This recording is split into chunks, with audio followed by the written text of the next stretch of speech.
About 15 to 20 IGERT awards are given a year. 400 to 500 universities apply for them. We worked very hard to get the IGERT award. IGERT is the Integrative Graduate Education and Research Traineeship funded by the National Science Foundation. The IGERT program is a great experience. IGERT is a gathering and collaboration of extraordinary talented scientists, social scientists, humanists, and artists. So what IGERT set out to do was to say, what is it that these various disciplines bring to problem solving? So what that means is I study biology for my PhD, but IGERT gives me all the other tools I need to make that biology useful to people around me. For us, it's all about coastal ecosystem management. We quickly found it tedious to refer to ourselves as the Coastal Institute IGERT program. So we abbreviated ourselves SIP, so now we have abbreviations with abbreviations nested within them. When I applied to grad school here, I applied to the oceanography program, but also applied to be a SIP fellow. That program was actually a big part of why I chose to come to URI instead of another place. And I chose it because I wanted to have some way of making sure that whatever I was researching in the hard science type of research, I was also gaining some skills in making it more broadly applicable. The more I learned about IGERT, the more it seemed like it was sort of liberal arts for graduate students. And that was very appealing to me as someone who wasn't 100% sure what I wanted to do with science, but I just knew that I wanted more of an education at the graduate level. It was incredibly different from, say, the track that I went through, which was a traditional doctoral track. We want to make sure that they're going to be respected by their discipline. So we want to make sure they have that depth. We wanted to make sure they were respectful of the breadth necessary to solve a problem. We had people from economics, business, aquaculture, so all kinds of disciplines working together and trying to do that together. And I thought it was very powerful. We're moving past the world where we had everybody with their own very narrow areas of expertise and looking at the world through a whole series of microscopes, and now we need to think much more broadly. The scientific method itself actually evolved out of philosophical history, what we used to call natural philosophy, and that understanding scientific practice is really a matter of understanding the problems that engage scientists. The problems that my research deal with is targeting the problems of poverty, of environmental degradation through market approaches. I'm in biological oceanography at the Graduate School of Oceanography, and my research looks at the effect of nutrient enrichment in coastal mangrove systems in Puerto Rico. I was born on the Chesapeake Bay in Maryland, and in graduate school, University of Miami, my degree was Marine Affairs. I always loved the water, and as I'm growing up, going for a job, that's what I want to do. I'm currently finishing up my PhD in biology at the University of Rhode Island, and I currently have a NOAA Sea Grant Canals Fellowship. The purpose of the fellowship is to get scientists who are knowledgeable in the subject area into legislative offices where they have a need for that content knowledge to help with legislation. My research looks at the impacts of climate change to coastal environments, mainly from storms and sea level rise. For my internship, I worked with the U.S. Geological Survey, the USGS. We were looking at the impact of hurricanes to coastlines, specifically looking at hurricanes in the geological record and trying to distinguish those from tsunami events. I work in biological oceanography, and my thesis topic focuses on the interactions of nutrient dynamics here in Narragansett Bay. We wanted self-determination. That's what I was looking for the whole time, is our students to feel empowered, our students to be able to make decisions, our students to step up, take leadership, and feel ownership of their education. They were sort of fearless about going into other disciplines and making a huge effort to communicate against, we all have the way we talk to each other, which is not probably the best way. I mean, the hardest part was getting them to learn to speak and to communicate. There was a winter session where they locked them away for a whole week, and they came out pretty transformed. They couldn't speak before. You couldn't hear them when they were talking. And when they came out, they were able to give talks. By the end of their program, they were giving big speeches at the graduations and doing a great job. We had so many field trips. Okay, that was a fun day in the Captain Bird.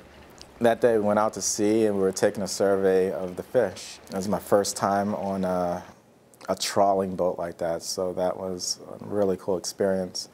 We're helping the scientists do the sample, we're counting the fish, lobsters, squid, scup, just a large variety of fish.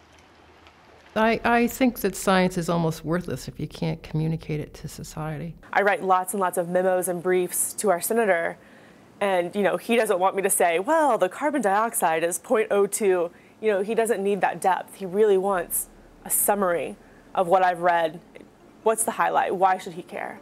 The toughest thing when you get people into graduate school is to suddenly try to get them to flip a switch and turn into individuals that take charge of their own education. The thing we've been telling students all along, but we really haven't practiced. Traditionally, scientists are not trained in communicating. And so that was a huge advantage of the program, is learning techniques just to stand up in front of an audience and get your point across. Our lab maintains a fixed network of buoys that monitor water quality, and they record temperature and salinity, oxygen, chlorophyll. The SIP program has made a major change in how I'm looking at careers post-graduation, and I'm really, really thankful for that. I want to see people walk out of a place with a PhD not as a credential, but as something that allows them to continue to work in an area that provides them with joy. My dissertation project is looking at how fish larvae are transported between the estuary, which Narragansett Bay is my specific example, and the shelf area, which is Rhode Island Sound in my case. I'm interested in Hawaiian ecology, the specific issues that they face as an island environment. We got to go up into the crater of the tallest mountain on Oahu. It's Mount Ka'ala, and there's a bog up there. It's the only bog habitat on Oahu. So we got access to this restricted site, and we could go through and look at plants that exist nowhere else on the island, which was really interesting and a very rare opportunity for me. We were doing site characterizations of the mangrove system. The types of sample collection we'd be taking would be leaves and soil for isotope measurements. We'd be sampling for sediment chlorophyll, that's to see the algae that's in the chlorophyll. And then this summer we'll be setting up our nutrient enrichment experiment. Tajikistan is a small Central Asian republic, and we stopped at a village. Local population found ways to really use materials at hand. So this is a turbine manufactured by bare hands by the people that would supply electricity for them. It definitely changes your life in terms of that you really realize what a potential out there in terms of human ingenuity, what they can really make out of nothing. Our students needed to step into leadership. I mean, these are people who are adults. They're talented. They brought many times life experiences beyond the academy. We respected them. They were definitely interested in all the different perspectives on issues, and they were interested in learning about them. We've been seeing that these students are very competitive and have been successful. I'm still in awe every day. I get off at the subway and the Capitol's there, and it's really a cool feeling to know that I work there and that I am contributing to our government and I'm working in our nation's capital, and I really feel like I'm making a difference. Taking the field trips gives you a lot more personal time with professors as well as other students. Being able to get that one-on-one time, those are kind of conversations that you don't get to have in class. It takes an investment of time. There is no question about that, on the part of the student as well as on the part of faculty. When you have such a great group of faculty that we have, they're in the back of your head all the time. You can hear their voices whispering in your ear. The professors are one of the best parts of this program, and they treat you as an equal. We go into class and you're not student professor, student mentor, you're equals. Whenever we have a problem, whether with writing an economics question or how to handle a geospatial data, we know who to talk to. We got a trip from the National Park Service going from one part of the Cape onto an island and see where they're trying to encourage lease terns to populate. Just a great day, and then in general I like it when I'm pretty spent after a day. We took a field trip to Baltimore in which we were able to examine all the relevant aspects of our IGERT project, the scientific, the social scientific and policy, as well as the humanistic and cultural values. It was a time for us to be involved in some very different activities, to go out and to feel the environment around us.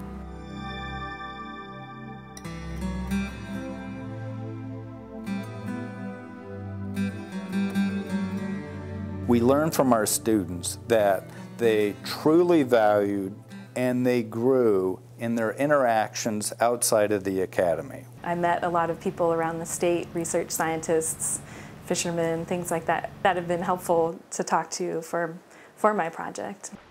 It provided me with an opportunity to work an area that is outside of my comfort zone. I did the fish trawl, I counted the marine species, I wrote the lab reports, I tagged the horseshoe crabs. Throughout my interaction with my IGERT fellows, I was able to learn much more that I would do otherwise, just following the regular business school track. One of the students said, "I'd really like to see us do a ropes course. I think it would be a very good bonding experience." We had to climb a wall, and I was the last person to go, so I ended up having to dangle by one arm from someone's leg. The funniest thing that happened to me, I think it's when I broke the electric trawl on the Captain Bird.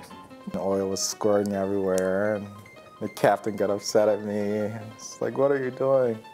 I remember getting sick myself on the summer course on the boat in Narragansett Bay. That was memorable for everyone, I think. Have you any idea that there is a mangrove duck? I didn't know. Ukraine doesn't have horseshoe crab.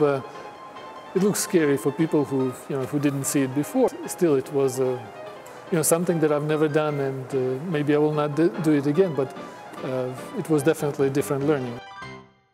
We somehow managed to succeed in having all participants in the IGERT program check their egos at the door. The humility came from having to step back and think about how you appear to people outside of your usual discipline and methods of critical feedback. I came in a fairly stubborn person, and I'm still a fairly stubborn person, but I think being a student in IGERT got me to listen to other people's viewpoints that were different than my own. There has to be an extraordinary amount of trust between the faculty and the students. You, as a faculty member, are willing to take a risk because you believe in the validity of what those students are capable of producing. And until you make that leap, you're never going to generate a really top-notch educational experience. One of the surprising things that I didn't expect to have happen was to see the way that the student's identity as an IGERT student really became their identity. And this is really cliche to say, but it feels a little bit like a family. They were my peers in every sense of the word. They weren't just the people I went to class with. We worked together so closely on so many things. I think we became very good friends. We came together and we did it. I've been out of it for a couple of years. Those are still some of my closest friends. And you knew you could call those people anytime in the future if you needed help with something that they had the expertise in that you knew you did not. I think any university or college should want an IGERT program, if not more than one, and I frankly think the reason they should want it is because, one, it's incredibly prestigious, but secondly, it's the future. It's the now, never mind the future. We look back, we reflect over the last 5 years, and I can tell you a half dozen things that we tried and were total successes. And you learn a lot just from having people who don't study things from the same angle that you do. The ability to work with somebody in communication or philosophy, ethics, that's really been, I think, the most important part of the program to me. It is imperative that the American public, as well as the international community, understand the complexity of the challenges facing us environmentally as well as culturally. I absolutely think that other colleges and universities should invest in the IGERT program. This provides not only with the knowledge, but it provides with a feeling.